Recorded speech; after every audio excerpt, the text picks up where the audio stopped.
Hoy nos toca ver la primer parasitosis causada por un protozoario del filum apicomplexa. Es una parasitosis emergente que está adquiriendo importancia debido a que afecta sobre todo a individuos inmunocomprometidos, como los pacientes con VIH-Sida, y a niños menores de 5 años. Se trata de la criptosporidiosis, la cual es una parasitosis que afecta el tracto digestivo y ocasiona una diarrea secretora acuosa. Esta parasitosis es causada por protozoarios que pertenecen al género Cryptosporidium. La criptosporidiosis es una de las causas no virales más importantes de diarrea en humanos y en animales a nivel mundial.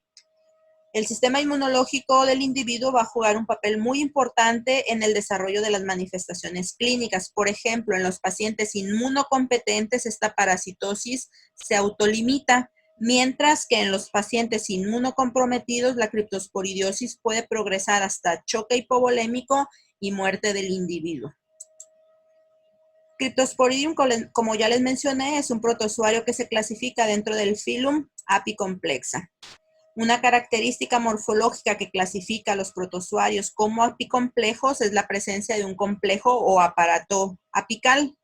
Este complejo apical está constituido por estructuras llamadas micronemas por róptrias, uno o dos anillos polares y en algunas especies un conoide que se encuentra dentro del anillo polar. El complejo apical le va a permitir a estos protozoarios invadir y parasitar las células del hospedero. Cryptosporidium carece de órganos de locomoción. Las fases móviles del parásito pueden desplazarse por deslizamiento, pero en general no presentan mayor movilidad. Cryptosporidium es un parásito intracelular obligado, pero es epicelular. Eso significa que si bien se encuentra dentro de la célula, se va a localizar extracitoplasmáticamente dentro de una vacuola parasitófora que formó gracias al complejo apical, y esa vacuola parasitófora, como pueden observarlo en la imagen, va a permanecer en el borde de las microvellosidades intestinales. Cryptosporidium es un parásito monoxeno, lo que significa que requiere de un solo hospedero para desarrollarse completamente. El ciclo de vida de este parásito es complejo, ya que se multiplica tanto asexualmente por esquizogonia, conocida también como merogonia, y también puede reproducirse sexualmente por gametogonia y por esporogonia. Los oquistes de pared gruesa que se excretan junto con las heces de los individuos parasitados son la fase infectante. Estos oquistes de pared gruesa, cuando salen con las heces, lo hacen ya esporulados. Esto significa que en su interior van a contener 4 esporozoitos. Cuando salen, ya están listos para infectar al hospedero. Cryptosporidium es un parásito que pertenece a la subclase Coccidia. Por esta razón, a este protozoario, junto con otros como Sarcocystis, Isospora belli o Ciclospora cayetanensis, se les llama coccidios. Se conocen alrededor de 20 especies diferentes de Cryptosporidium que causan infecciones ya sea moderadas o severas en el hombre. Las principales especies patógenas para el humano son Cryptosporidium hominis y Cryptosporidium parvum. Hominis causa el 70% de las infecciones, mientras que parvum el 20%. Otras especies como Meleagridis, canis y felis causan el 10% restante. Cryptosporidium hominis es un patógeno exclusivo del hombre y como ya vimos, hay especies zoonóticas en donde se ha demostrado transmisión cruzada con el hombre, Parvum, Meleagridis, canis y felis. Mientras que hay Cryptosporidium que parasitan aves y reptiles que no pueden infectar mamíferos ni viceversa. Cryptosporidium fue descrito por Teiser en 1907 en el estómago de ratones. A raíz de ese hallazgo, Cryptosporidium fue reportado en un amplio rango de animales vertebrados, domésticos y silvestres. Por ejemplo, en los años 50 se asoció con enfermedades diarreicas en aves de corral. Su importancia como patógeno humano se reconoció en 1976 cuando se diagnosticó en 2 pacientes con diarrea acuosa. A partir de entonces se identificó con mayor frecuencia, particularmente en sujetos inmunodeprimidos, y también se identificó en brotes epidémicos por la ingesta de agua contaminada. Esta forma de transmisión con agua contaminada cobró relevancia cuando en la década de los 90 se documentó el mayor brote en Estados Unidos por la contaminación del lago Michigan y se presentaron 400,000 infectados con 67 muertes. La vía de transmisión de la criptosporidiosis es fecal-oral a través de agua o alimentos contaminados con o quistes que son infectantes desde el momento en que son eliminados junto con la materia fecal del hospedero.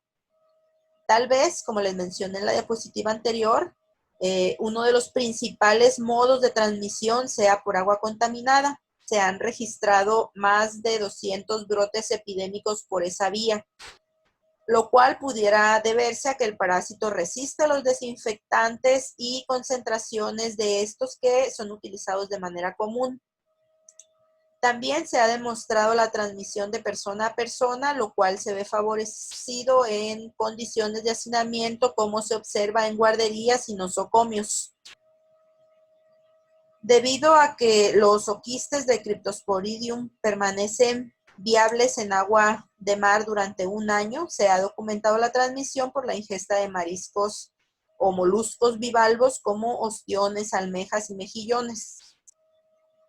Estos oquistes sobreviven por más de 4 meses a 4 grados centígrados. Solo pueden ser destruidos a temperaturas de congelación de menos 20 grados centígrados o superiores a 65 grados centígrados por 30 minutos o más.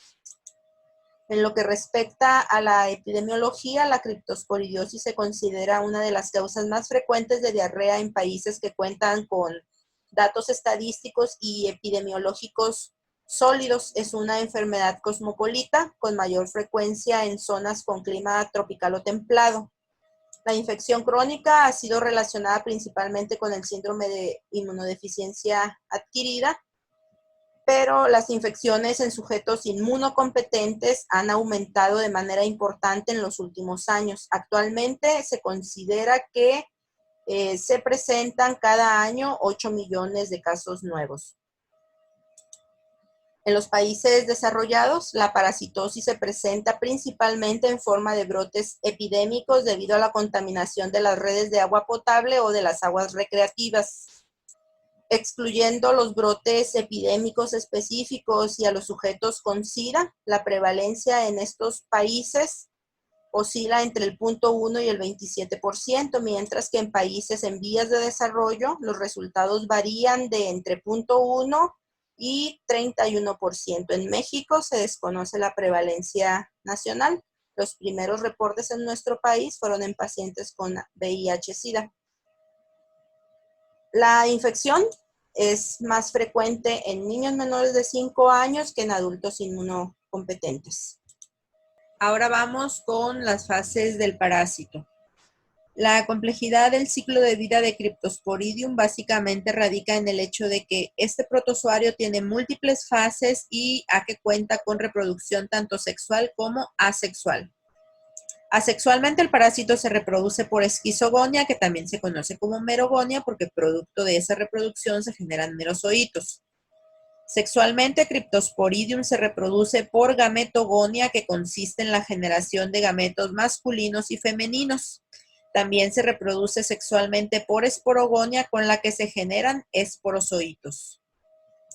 Las fases asexuales del parásito son los trofozoitos, esquizonte 1 y 2, que también se conocen como meronte 1 y 2, y los esporozoitos. Las fases sexuales son los microgametocitos y macrogametocitos, que son células sexuales, masculina y femenina respectivamente, y que están inmaduras. Cuando maduran, cambian su nombre y ahora son micro y macro gametos. Estos van a llevar a cabo la fecundación y van a formar un huevo o cigoto. Ese cigoto se va a transformar en oquiste y ese oquiste va a llevar a cabo la esporogonia para formar 4 esporozoitos en su interior. Los esporozoitos y merozoitos son las formas invasivas del parásito y por lo tanto van a ser las únicas que presentan el complejo apical. Las fases asexuales y sexuales son de vida intracelular. La única fase que sobrevive fuera de la célula del hospedero es el oquiste, que es la fase infectante. El oquiste contiene, como ya les dije, 4 esporozoitos en su interior, que son esporozoitos desnudos. Desnudos significa que no van a estar contenidos o dentro de unas bolsas o sacos que se conocen como esporoquistes, a diferencia de lo que se observa en otros coccidios, donde los esporozoitos sí se encuentran dentro de estos esporoquistes. Se generan en Cryptosporidium 2 tipos de oquistes, que son los oquistes de pared gruesa, 80%, y 20% restantes son de pared delgada. Estos oquistes se generan al interior del hospedero. Los que salen con las heces y contaminan aguas y alimentos para infectar nuevos hospederos son los de pared gruesa. En la morfología del parásito no vamos a profundizar mucho, ya que las características morfológicas ayudan muy poco en la diferenciación de especies. La mayoría de los oquistes son esféricos o elípticos y miden entre 4 y 6 micras. Como les dije, generalmente se requieren técnicas especiales como las técnicas moleculares y el conocimiento de su especificidad por el hospedero para la identificación correcta del parásito. El ciclo de vida de Cryptosporidium es de tipo monoxénico o directo. Del individuo parasitado salen junto con las heces o quistes esporulados que contienen 4 trofozoitos desnudos, y estos oquistes son de pared gruesa. Van a contaminar aguas y alimentos y van a constituir la fase infectante para el hospedero. Los oquistes de Cryptosporidium sobreviven en el ambiente por mucho tiempo. Por ejemplo, entre 20 y 30 grados centígrados van a sobrevivir varias semanas, incluso meses. Una vez que el hospedero ingiere vía oral al oquiste y este llega al tracto digestivo del hospedero, a nivel del intestino delgado principalmente, los esporozoitos van a ser liberados a través de una ranura que se desarrolló en los oquistes tras su paso por el estómago y la acción de los jugos gástricos. Aquí vemos a los esporozoitos emergiendo del oquiste por la ranura que se generó gracias a la acción de los jugos gástricos, y ese esporozoito, debido a que tiene un complejo apical, va a invadir y parasitar los enterocitos. El esporozoito va a quedar contenido dentro de su vacuola parasitófora y se va a localizar al borde de las microvellosidades intestinales. Dentro de la vacuola parasitófora, el esporozoito se transforma en un trofozoito y se divide asexualmente por esquizogonia o merogonia, generando la otra fase del parásito conocida como meronte o esquizonte, en este caso de tipo 1.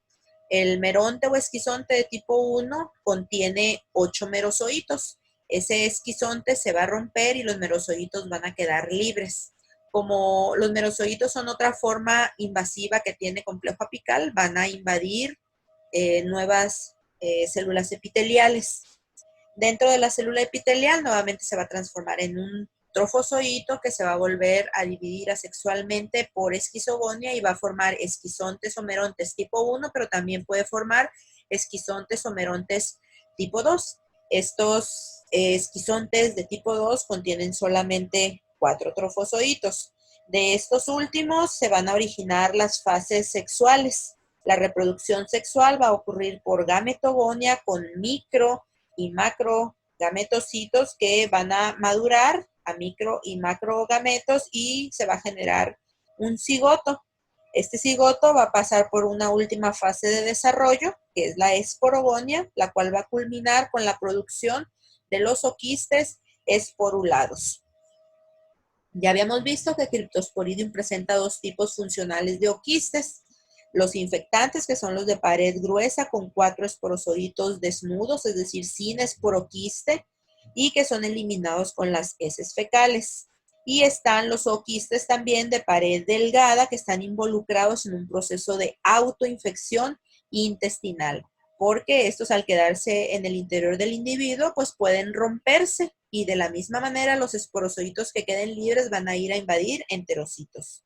Las 3 fases de reproducción que les mencioné, es decir, la esquizogonia, la gametogonia y la esporogonia, abarcan de 12 a 24 horas con una nueva generación de parásitos y formas autoinfectantes en cada ocasión.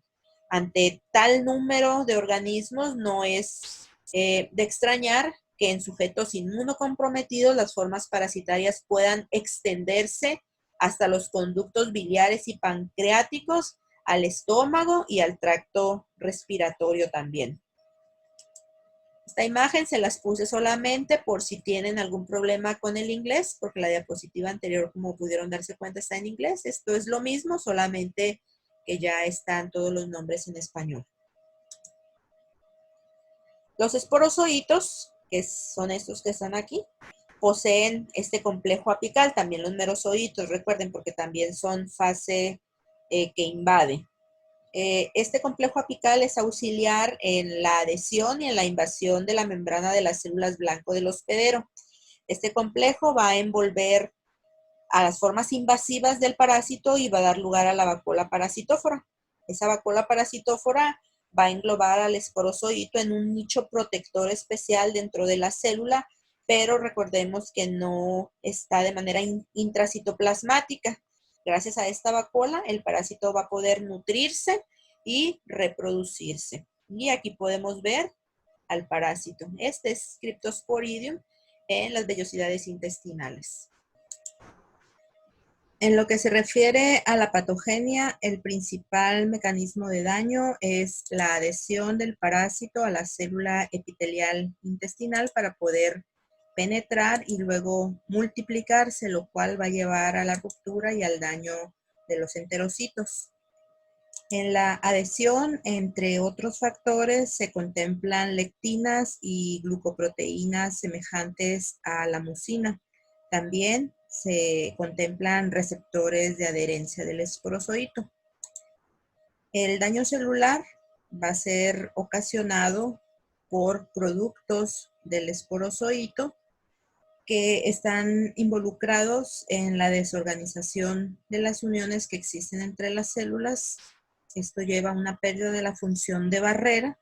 Hay liberación de sustancias como la lactato deshidrogenasa e incremento en la muerte de los enterocitos. Fosfolipasas y proteasas son moléculas que potencialmente pudieran estar involucradas en el daño tisular causado. Los cambios histopatológicos asociados a Cryptosporidium van a incluir diferentes grados de atrofia de las microvellosidades intestinales, edema de la submucosa, hiperplasia de las criptas e infiltrado inflamatorio mononuclear. Este infiltrado inflamatorio induce la liberación de citocinas que finalmente van a alterar la absorción de agua y sodio y van a potenciar la secreción de agua y cloro, lo cual origina la diarrea acuosa secretora. En esta imagen podemos nuevamente ver cómo las fases del parásito se van a concentrar en la zona apical de la membrana del enterocito. Todas estas bolitas que ustedes ven ahí es el parásito que está contenido dentro de la vacuola parasitófora, dentro de la célula epitelial, pero de modo extracitoplasmático. El periodo de incubación de la criptosporidiosis va de 5 a 14 días aproximadamente. Esto se explica por la rapidez con la que se realizan las esquizogonias y se forman los oquistes. Podemos decir que existen tres tipos de cuadro clínico dependiendo del estado inmunológico del individuo que sufre la parasitosis. El sistema inmunológico puede estar competente, puede estar inmaduro, como en el caso de los niños, o puede estar comprometido en el caso de la inmunosupresión o alguna inmunodeficiencia adquirida. En las personas inmunocompetentes puede observarse tanto la forma asintomática como una enfermedad que se autolimita. En el caso de la forma asintomática, solo puede ser detectada por la eliminación de oquistes en la materia fecal. La enfermedad autolimitada tiene una duración entre 2 y 14 días, aunque pudiera prolongarse por hasta un mes. Los síntomas que se pueden observar en esta enfermedad autolimitada van a incluir diarrea acuosa, que puede ser de tipo coleriforme, ocasionalmente explosiva y fétida. El individuo puede presentar también dolor abdominal, flatulencia, vómito, anorexia, pérdida de peso. En los niños menores de 5 años es más frecuente un cuadro severo que incluye evacuaciones acuosas, ocasionalmente con moco, pero sin sangre. El niño va a presentar también dolor abdominal, vómito, flatulencia, mialgias, malestar general y algún grado de deshidratación y desequilibrio electrolítico. Los niños con criptosporidiosis generalmente pueden presentar retardo en el crecimiento. La duración de los síntomas en los niños puede ser de 1 a 2 semanas y la eliminación de los oquistes va a persistir por 1 hasta 4 semanas. Las manifestaciones clínicas agudas serán más severas si el paciente está inmunodeprimido o si presenta alguna inmunodeficiencia adquirida. Dichas manifestaciones se van a iniciar con diarrea acuosa secretora que puede presentarse de manera profusa. Puede ser de 10 litros de heces líquidas por día o en casos extremos se ha reportado hasta 25 litros en 24 horas. Esa pérdida lleva a deshidratación, choque hipovolémico y muerte. Este tipo de cuadro clínico se asocia con frecuencia a pacientes con SIDA, quienes pueden presentar una diarrea crónica de manera intermitente. Los episodios en los que se presenta esta diarrea crónica pueden ser de hasta 30 días y va a haber recurrencia de la diarrea. En estos pacientes, la criptosporidiosis se puede diseminar por todo el tubo digestivo. Cuando el paciente logra sobrevivir a la infección aguda, son los ciclos de autoinfección interna que originan los oquistes de pared delgada, que son los que no se arrojaban con las heces, recuerden. Y estos oquistes de pared delgada son los que originan la diarrea crónica con la que convive el paciente durante muchos años.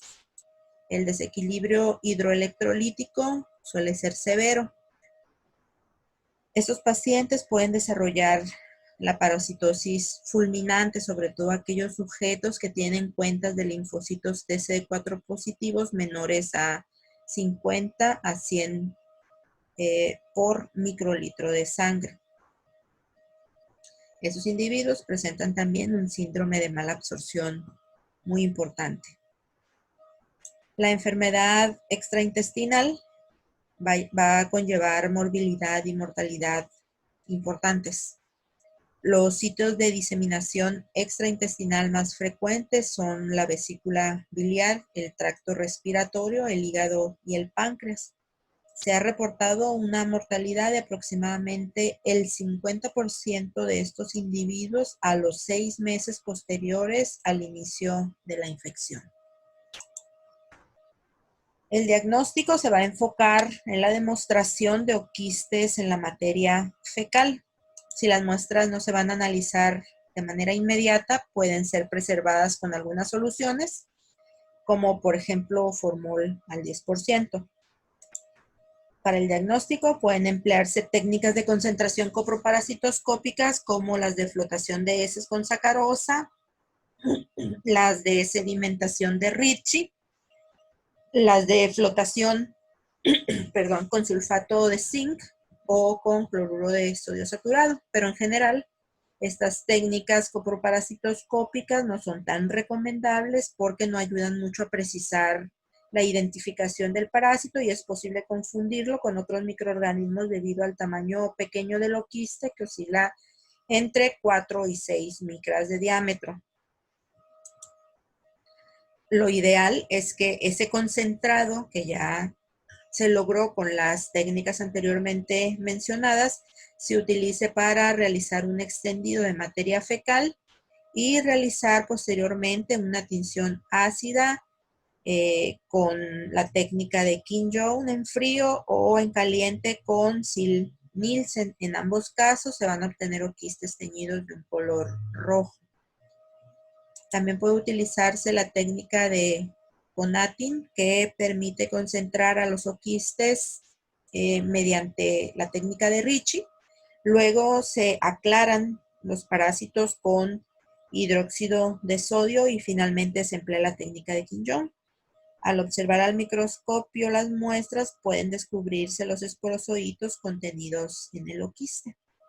También se pueden utilizar para el diagnóstico técnicas moleculares o técnicas inmunológicas como ELISA, inmunofluorescencia, aglutinación. Como parte del tratamiento de los individuos con criptosporidiosis es necesario mantener el equilibrio hidroelectrolítico tanto en sujetos inmunocompetentes como en los inmunodeprimidos. En algunos pacientes va a ser necesaria la alimentación parenteral por la mala absorción que se observa. Fundamentalmente, el tratamiento va a consistir en medidas de sostén. Los pacientes que tienen SIDA deben iniciar o reiniciar su tratamiento con antirretrovirales. El tratamiento sugerido es la nitazoxanida, que es la única droga aprobada por la FDA para el tratamiento de la criptosporidiosis. Si no se cuenta con ella, puede emplearse paramomicina. Sin embargo, el tratamiento en general no es óptimo debido a la acción protectora que ejerce la vacuola parasitófora en la que se encuentra Cryptosporidium al interior del enterocito. Esto no permite que el fármaco pueda penetrar completamente para eliminar al parásito. La prevención tiene que ver con la práctica de buenos hábitos higiénicos para evitar la contaminación de alimentos con heces humanas o de otros animales parasitados. Es importante ingerir alimentos cocidos. Las frutas y las verduras que se consuman crudas deben estar bien lavadas y desinfectadas y se debe beber agua purificada. La ingesta de ostiones, almejas y mejillones es un factor de riesgo para adquirir esta parasitosis que debe de ser tomado en cuenta. Los pacientes inmunocomprometidos en especial deben seguir estas recomendaciones para evitar la parasitosis, ya que son el grupo que presenta la enfermedad más severa.